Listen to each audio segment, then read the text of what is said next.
لیژنەی ئەنجومەنی نوێنەرانی ئەمریکا کە لێکۆڵینەوە لە هێرشەکەی شەشی مانگی یەکی ساڵی 2022 دەکەن بۆ سەر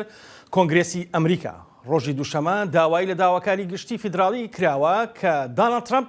بە ڕێگریکردن و یاخیبوون تومەتبار بکەن بەهۆی ڕۆڵی هەڵگیرسانی ئاژاوە. لیژنەی هەڵبژێردراو بە کۆی دەنگ راپۆرتەکەی پەسەند کرد کە ڕاستپاردەی تومەتەکانیشی تیادا بوو. هەر حەو ئەندامی دیموکراتەکە و دوو ئەندامی کۆماری خواز لەگەڵی دابوون. سەبارەت بەو پرسا سیروان کە جۆمان لەگەڵایە هاوکارمان، سیروانم کاتت باش، ئەمانەوێت زیاتر زانیاری لەو بارەیەوە بۆمان باسکەیت و بۆ بینەرانی دەنگی ئەمریکا ڕوونکەیتەوە. بەێ ئاسۆ دەم باش وەکو تە و ساڵحژی گوت ئەڤ جڤینە هەری داوی یا گشتی بوو کۆش بۆ خەلکێ بەرچاوکری بوو دۆ ڕۆژە دوشەمێ بداوی بوو ئەڤ جڤین وەکو وەژی گوت حەفت ئەندامێن دموکرات پێک دەهات ئەف پانەل ئەف کۆمیتە و دوو ئەندامێن کۆماریکۆ بۆ خۆشی لە دژی دۆناڵد ترامپ و ئارمانجن ینی ڤەدیتنین خۆیان داوی لە پێش گەلێ ئەمریکا داخویانکردن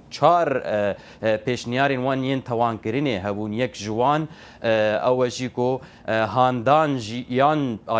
ئالیکاریە سەرهێلدانێکی دژی حکوومەتە ئەمریکی و هەروها ڕێگرتنە لەبەر قانونەکە ئەمریکی ئەو ژیا کۆنگرسێک و وەختا هەژمارتنە دەنگدانە ساڵا 2020 یا سەرکەفتنە سەرۆکێ نوها جۆ بایدن خاڵا سێم ژی ئەو ژی کۆمپلۆیە لێ دژی کۆمپلۆیە ji بۆ سەختەکردنە حکوومەتە ئەمریکی و یا چاران ئاسۆ کۆمپلۆیە ji بۆ دانینە داخویانیان دەرەوینیان یەن سەختە ئەوانە هەلبەت تشتێکی ئەمش بۆ بینەران زەلال بکن ئاسۆ ت بنگە هاوان تنەیی کۆ ئەv تەوان و یەکسەر پێک وەرن ji ber got ev komîteya kongres ti bingehekê wê di aliyê tewanibariyê de tuneyê tenê wezareta dadweriyê li Amerîka û dezgehên ser bi hikûmetê dikarin vêyekê pêk bînin evana tenê wekû pêşniyarin dikarin bibin wekû pêşgirî ji bo belgeyên din yên li dijî Donald Trump û endamên din yan karbidestên din yên hikûmeta Amerîkî di wan bûyerên Canîweriya 6 Canîweriyê 2021 de pêk werin. بەپێی زانیاریەکان سیروان تۆ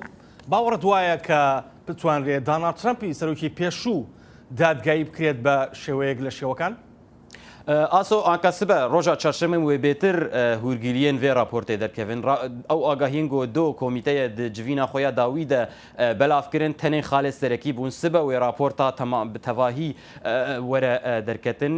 wek bîska din jî min got bi rastî tenê ev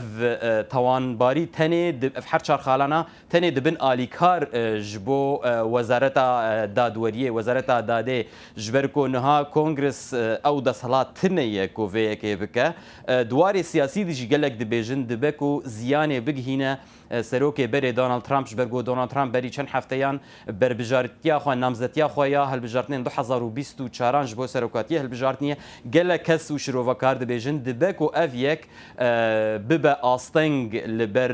hewildanên Trump ku careke din xweş bo serokatiye hilbijêre lê aso vaya tiştekî divê em ji bîr nekin vaya tiştekî dîrokiye cara pêşî di mêjûya Amerîka de ku bi rastî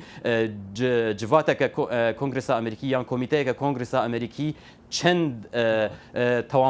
tewanbariyên wisa bi vî rengî li dijî serokekî berê derdixin. بەڵێ سوپاس بۆ زانیاریەکانت سیروان.